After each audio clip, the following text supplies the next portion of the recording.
Vamos a discutir en este momento en el curso de semiología médica sobre el dolor. Doc, pero ya con usted hemos visto fisiopatología de dolor. Déjame decirte que el título de la clase no es fisiopato, sino semiología del dolor. ¿Qué se estudia cuando hablamos de semiología del dolor? El dolor lo vamos a entender como un síntoma. Y ya en la clase anterior te han explicado qué características cardinales se debe buscar cuando tú tienes un síntoma en un paciente. Otro punto relevante que debes tomar en cuenta es que el dolor es una de las principales causas de consulta médica. En tu actuar médico, en tu vida futura profesional, vas a poder darte cuenta de lo que te estoy diciendo es cierto. La mayoría de tus pacientes van a consultarte por dolor en cualquiera de sus modalidades. Hablemos un poco más de esto. Si bien es cierto, te han dicho 7 características cardinales de cualquier síntoma, para dolor vamos a mencionar 9, ¿sí? Para dolor vamos a mencionar 9. Doc, entonces el dolor es un síntoma especial, ¿por qué en el 9 y por qué en los demás 7? Esto se trata de consenso. Y porque el dolor como síntoma principal, yo voy a analizarlo a mayor detalle. Las 9 características también podría encontrarlas en otros síntomas. La primera de ellas es la aparición, así le llamo yo, aparición. Puedes entenderlo también como la cronología. Y en cronología, ¿qué se te explicó? El inicio del síntoma. ¿Cuándo inicia y cómo inicia el dolor? Inicia de pronto con una intensidad que se va a mantener, así como se mantiene, inició, eso se llama inicio brusco, inicio de repentino, o poco a poco el dolor se va intensificando, entonces su inicio es progresivo. Esa terminología de inicio progresivo lo vamos a describir como dolor insidioso, insidioso. En un segundo punto, con respecto a la cronología o el momento de aparición, también vamos a ver el curso. Una vez que inicia el dolor, ¿qué es lo que le pasa a este? ¿Se mantiene, crece, baja o de pronto por periodos es intermitente, vuelve nuevamente, se va y vuelve nuevamente? A cada uno de estos ejemplos le hemos puesto y determinado con una palabra: estacionario, creciente, decreciente, recurrente. Segundo punto, con respecto a características del dolor, la localización, ¿sí? La localización yo la voy a poder mencionar o clasificar, por ejemplo, si es un dolor localizado o si es un dolor difuso. ¿Cómo voy a observar esto en el paciente?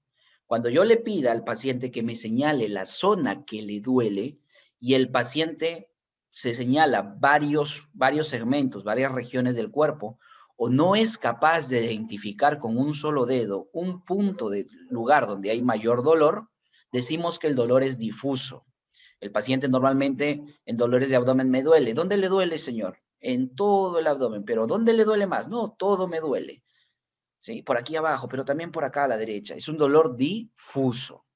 Las mayorías de patologías peritoneales o de dolores que se van a iniciar en un primer momento suelen ser difusos y poco a poco se van a localizar.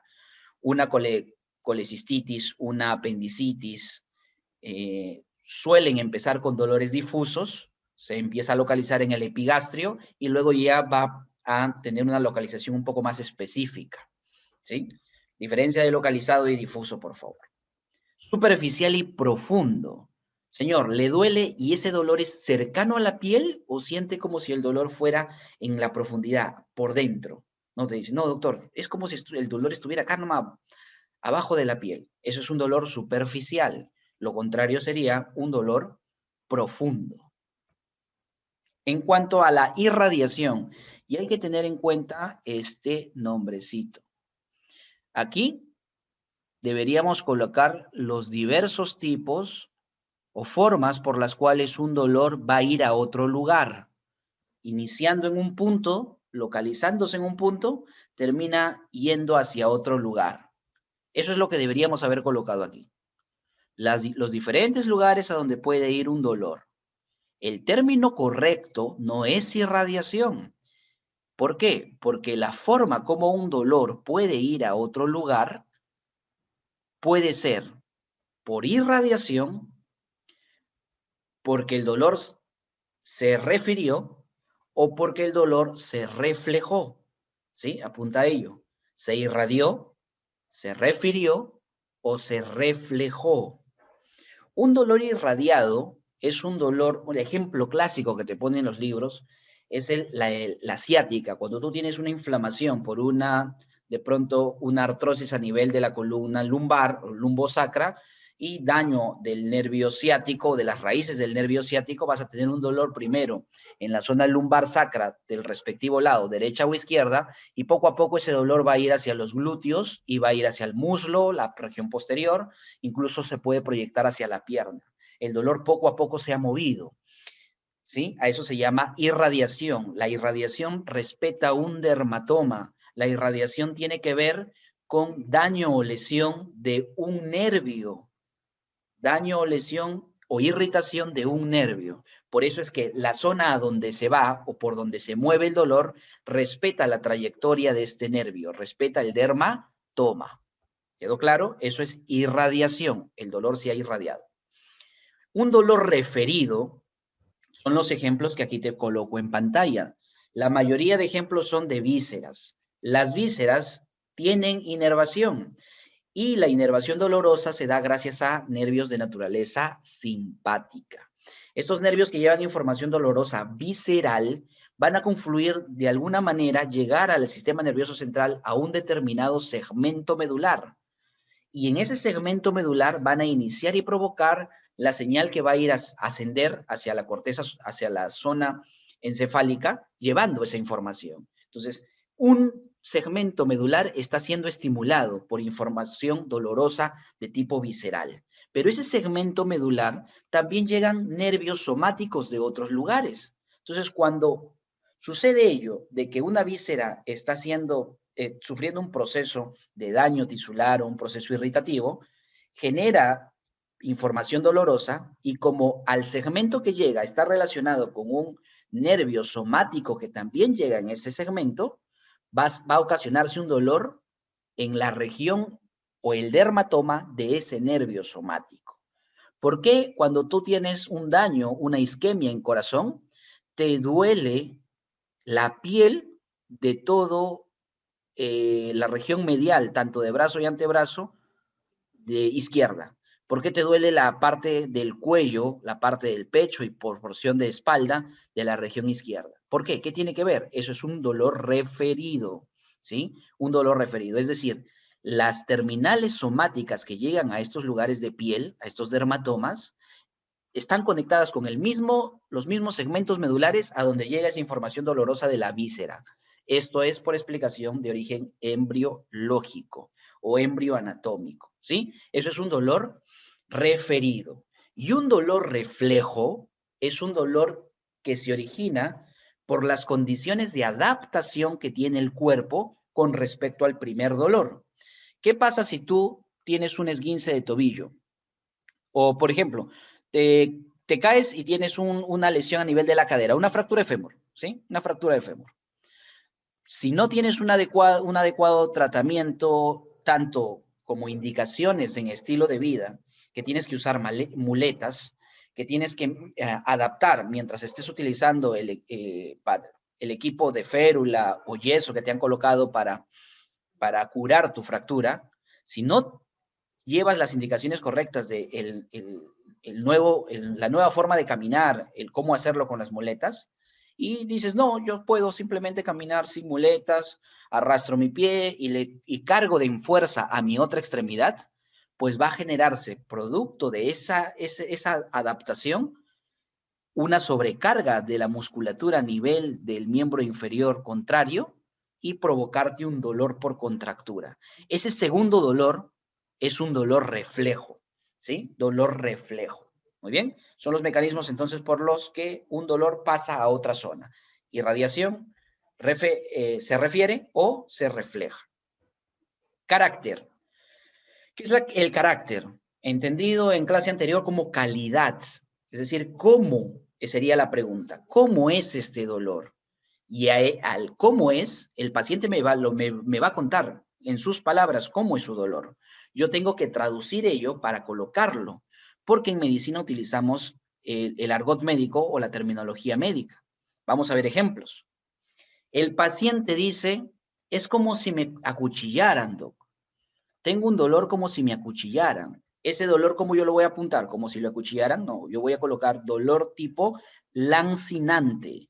También podemos colocarlo como dolor en puntada, dolor lancinante o en puntada. Una de las patologías clásicas que vienen con dolor lancinante son las pleuritis. Siguiente ejemplo, urente. ¿Cuándo yo colocaré en la historia clínica dolor urente? Llamita, para que recuerdes, llama, llama. ¿Qué significa este fuego? Que quema. Un dolor urente es un dolor quemante. Dolor quemante en patologías, como por ejemplo la úlcera gastroduodenal, sientes un dolor tipo quemante en el epigastrio, ¿sí? Dolor tipo quemante urente. Cuando tienes herpes zóster, ¿sí? La lesión en el dermatoma respectivo donde salen las erupciones, es un dolor de tipo quemante, urente. Siguiente, pungitivo. ¿Qué será pungitivo? Que pica, muchachos. ¿Alguien de ustedes les ha dado escabiosis? ¿Sí? Las lesiones que se generan por estos artrópodos son lesiones pruriginosas que pican. Dolor pungitivo. En la angina de pecho, en el infarto miocárdico, ¿qué vamos a tener? Un dolor de tipo constrictivo. El paciente te va a decir, tengo dolor aquí en el pecho, doctor. ¿Y cómo es ese dolor? Usted siente que le quema, que le están colocando que le están introduciendo un cuchillo, que de pronto le están torciendo por dentro. ¿Qué siente? No, siento como si me presionaran el pecho, por dentro como si me aplastaran. Eso es un dolor opresivo o constrictivo, ¿sí? Infarto de miocardio. En las anginas de pecho también. Un dolor transfixiante, típico de las pancreatitis agudas, es como si, aquí lo tienen en el gráfico, como si te atravesara una lanza. Imagínate, alucina un poco conmigo, te atraviesa una lanza, ese dolor que sentirías, lo siente un paciente con una pancreatitis aguda. Dolor transfixiante, un dolor fulgurante, ahí te he puesto el dibujito de un trueno, simboliza corriente eléctrica, como si fuera una llamarada, un golpe de electricidad.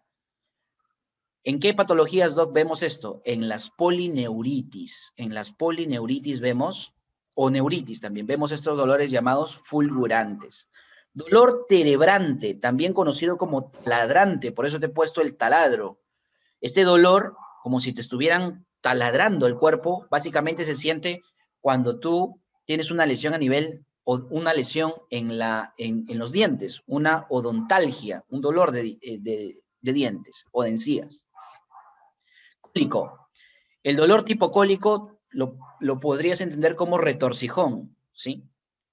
Cólico biliar, cólico renal, son así, de esa manera se va a presentar. El paciente dice, es como si por dentro me retorcieran, doctor. Bueno, ¿son los únicos tipos o caracteres de dolor? No. Existe el dolor sordo, el exquisito, el desgarrante, el pulsátil, el gravítico, el tipo calambre. Dolor gravítico en crecimiento de vísceras, por ejemplo, una hepatomegalia. Calambre, cuando tienes hipopotasemia, producto de ello, el bajo potasio en sangre hace que se genere dolor tipo calambre en la musculatura. Dolor sordo. Un dolor sordo está muy relacionado, muchachos, con patologías como cáncer, ¿sí? Dolor sordo. El dolor exquisito es un dolor que lo podemos clasificar como instantáneo y agudo. En la neuralgia del trigémino, por ejemplo, ¿sí? Neuralgia del trigémino, un dolor exquisito, ¿sí?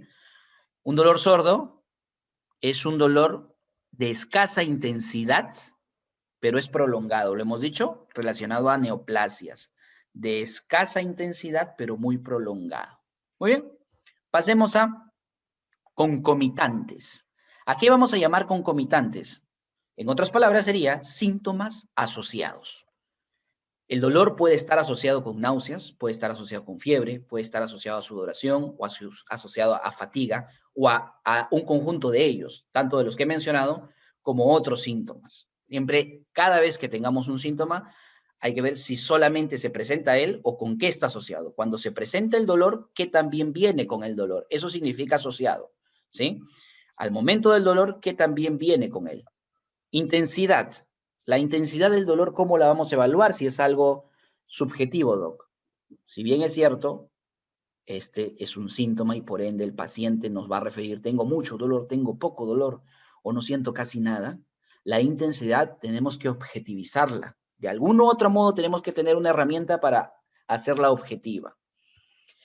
Para ello tenemos la escala visual analógica de dolor, donde mediante una puntuación, si ya rotaron por un servicio de hospitalización, por un servicio de consultorio, han estado enfrente de un paciente, o han recibido este tipo de prácticas, han oído hablar de ello. El doctor le dice, señor, le duele. Si 0 es no dolor y 10 es un dolor insoportable, del 0 al 10 o del 1 al 10, ¿qué puntaje le pone a su dolor?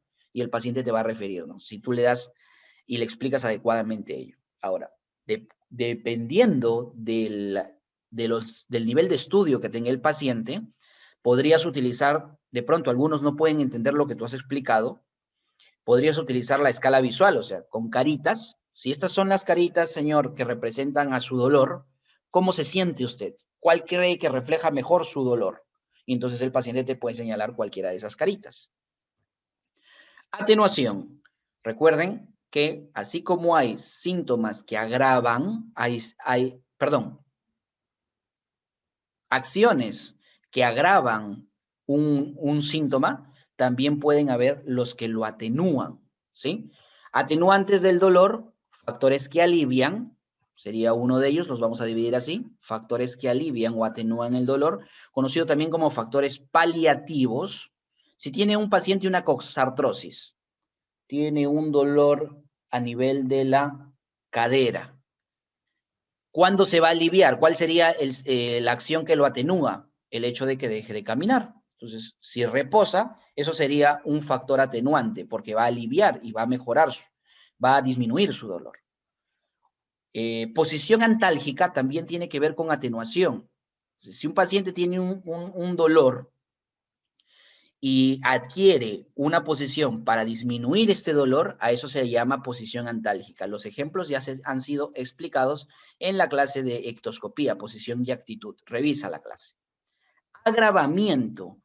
Factores conocidos también como agravantes o precipitantes. Volvemos al ejemplo de la coxartrosis.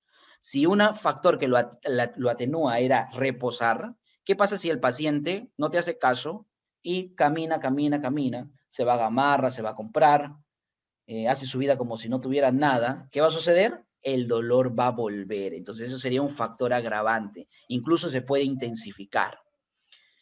Factor agravante sería ello. Y factor precipitante sería un factor que origina el dolor, ¿sí? Que de pronto provoca que se desencadene el dolor. Automedicación, es importante revisar o tomar datos al respecto referente al dolor. Un paciente te dice que tiene un dolor, ya, ¿cómo es? ¿Cómo inició? ¿Se mantiene hasta ahora el dolor? ¿Es intermitente? ¿Siempre está? ¿Está asociado a otro síntoma? ¿Dónde está el dolor? ¿Cómo es? ¿Transfixiante, opresivo, fulgurante? En la intensidad, señor, del 0 al 10 o del 1 al 10, ¿qué intensidad le da? Aparte de averiguar todo lo que hemos visto, tenemos que incidir en preguntar sobre qué hace medicamentosamente hablando para solucionar ello. Es decir, qué medicamentos consume. Esto es importante para la terapia del dolor. Si el paciente está acostumbrado al consumo de AINES a su medida, a su cuenta, porque se le da la gana, entonces yo tengo que saber qué medicamentos está tomando, si le funciona o no, para o recetar un AINE parecido o mejorar la terapia farmacológica.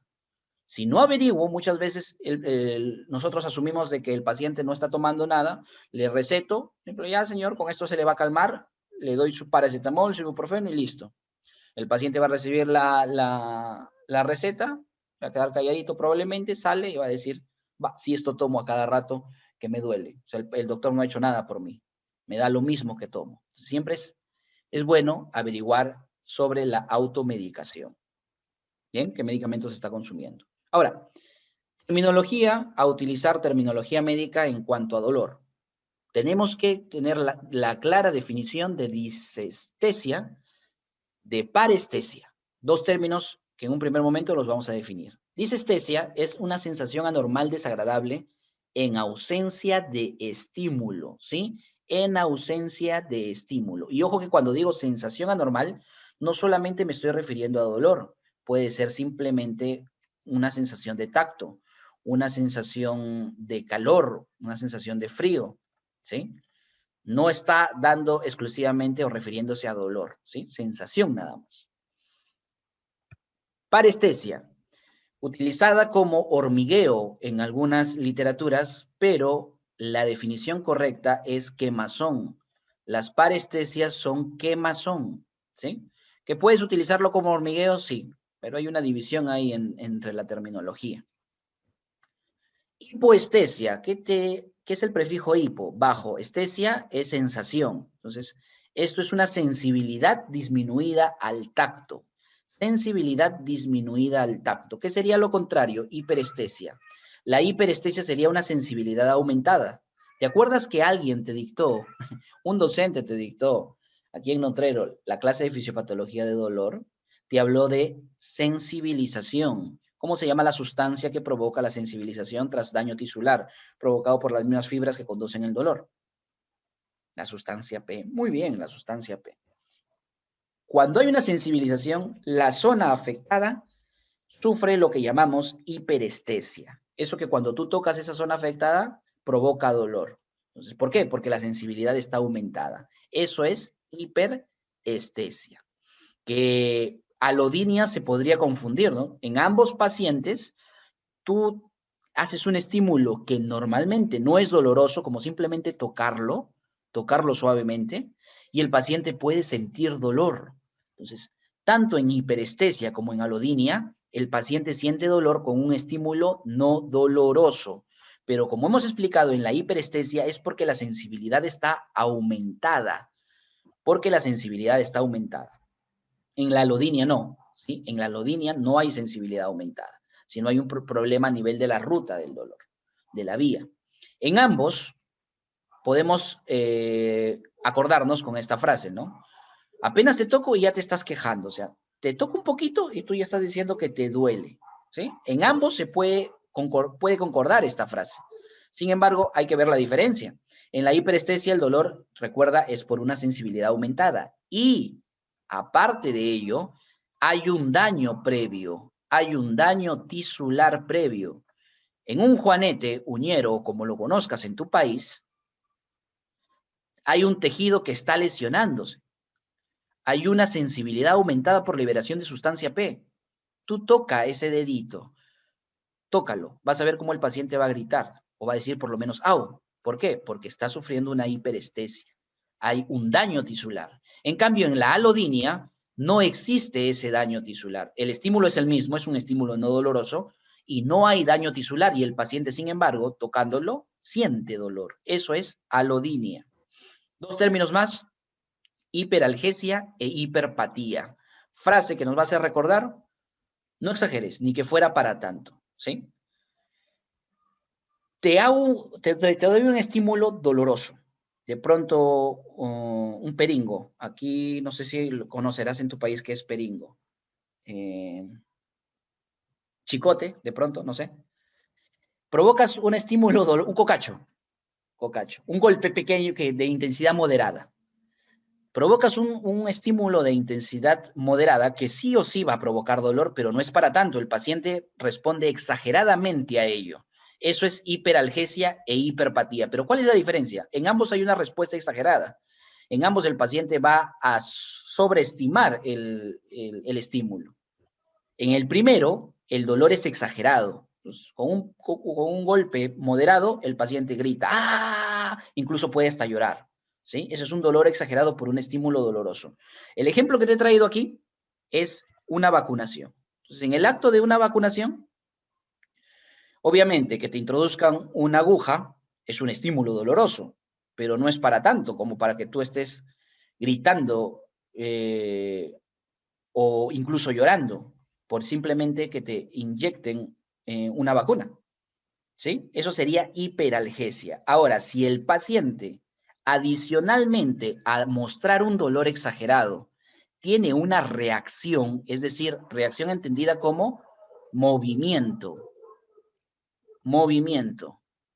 Y también se puede entender como una reacción no esperada. Por ejemplo, le estás colocando la vacuna, ni bien le inyectas, el paciente se retira su brazo, grita, se mueve, sale del consultorio. Eso es una hiperpatía, un dolor exagerado. Aparte de que él está manifestando que le duele, no puede controlarlo, de tal manera que huye del estímulo. O en su defecto, se desmaya. Entonces, eso, si un paciente se desmaya producto del dolor o la fobia que tiene, pues a eso le clasificamos como hiperpatía. Bien, aclarada la terminología, vamos a hablar brevemente sobre fibromialgia. ¿Sí? La fibromialgia, leemos lo que vendría a ser su definición, se caracteriza, es una enfermedad, es un síndrome también, que se caracteriza por un dolor musculoesquelético generalizado.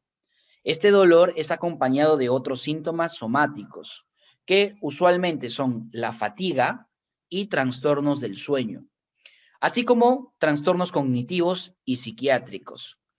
Estos tienen que estar presentes al menos 3 meses y no tienen que ser explicados por ninguna afección médica, ¿sí? No tiene que haber algo que lo explique, una entidad nosológica que explique a este dolor. Y así definiremos qué es una fibromialgia. Bueno, existen criterios de clasificación. No es una clase de medicina interna esto, pero con respecto a dolor, semiológicamente hablando, me interesa que aprendas, o por lo menos tengas cierta relación con uno de los 3 criterios de clasificación para cada una de estas guías. La guía de la ACR y la guía de la AAPT. La ACR, que es el Colegio Americano de Reumatología, última edición 2010, menciona en uno de sus criterios de clasificación que este dolor musculoesquelético generalizado, hay que resaltar eso, tiene que estar presente para poder hablar de fibromialgia en 7 o más sitios de los 19 posibles. 7, ojo, o más sitios de los 19 posibles. ¿Y cuáles son esos 19 posibles? Estos que tú ves ahora en pantalla, tanto en la vista anterior como en la vista posterior, ¿sí? En rojo son todos los 19, si no, cuéntalos. Si me he equivocado, me avisas. De pronto he contado mal. Son 19 los de rojo. Y los de naranja, Doc. Los de naranja simplemente ven la vista posterior de los ya mencionados. Por ejemplo, esto es cuello y esto vendría a ser el mismo punto, porque cuello tanto adelante como atrás se considera un mismo sitio. ¿Sí? Cuello, adelante y atrás. Región de la cintura escapular u hombro, tanto derecha e izquierda, se cuenta así, derecha, izquierda, adelante y atrás es lo mismo. Por eso es que los colores aquí naranjas no simbolizan un nuevo sitio, sino un sitio que ya ha sido tocado en la vista anterior. ¿Me dejé entender? Espero que sí. Cuando tienes dolor en 7 o más sitios de los 19 posibles que he colocado de rojo, cumples con uno de los 3 criterios de clasificación. Y con respecto a la otra guía, que es un poco más actual, del 2019, lo divide ya no en sitios, sino en regiones. Estas regiones son 9. Región de cabeza, pecho, abdomen, espalda superior, espalda inferior, y cada una de las extremidades, derecha, izquierda, superior e inferior, son una región. Ahí tenemos 9 regiones. ¿Cuándo decimos que cumple el criterio para fibromialgia? Cuando tiene dolor en 6 o más áreas de las 9 posibles. Muchachos, eso ha sido todo por hoy con respecto a semiología del dolor. Si hay preguntas, las hacen para pasar a la siguiente ponencia.